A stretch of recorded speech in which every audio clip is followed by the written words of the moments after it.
Bonjour à tous, on est sur BusyBank. Aujourd'hui, on va parler d'un trésor de plus de 7 milliards d'euros qui sommeille dans les coffres de la Caisse des dépôts et consignations.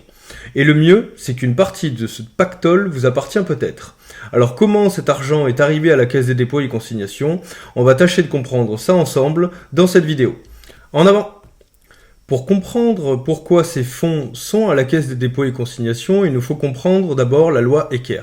La loi Ecker, c'est une loi qui a été promulguée en 2014 et qui a été mise en application en 2016.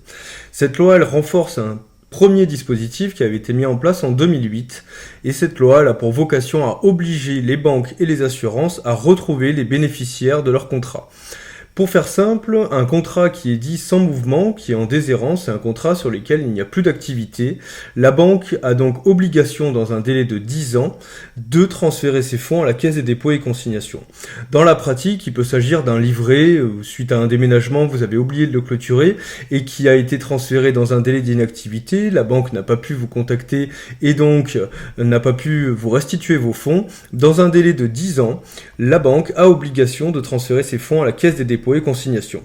Maintenant qu'on a clarifié très légèrement le contexte de la loi Ecker, c'est là qu'on se rend compte du nombre de comptes qui ont été transférés à la Caisse des dépôts et consignations.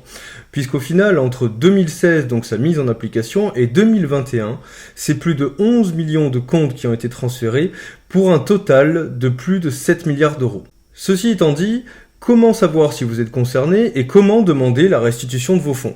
Il vous suffit de vous rendre sur le site cyclade.fr, qui est le site de la Caisse des dépôts et consignations consacré à ce type de demande. Vous pouvez ainsi faire une demande d'interrogation ou de restitution de vos fonds. Attention, mais pas de panique, vous disposez d'un délai de 30 ans pour effectuer cette demande. Au-delà de ce délai, les fonds sont automatiquement acquis à l'État.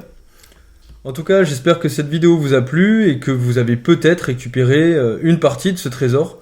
N'hésitez pas à laisser en commentaire les prochains sujets que vous souhaiteriez qu'on aborde ensemble et à laisser un like si vous avez aimé la vidéo.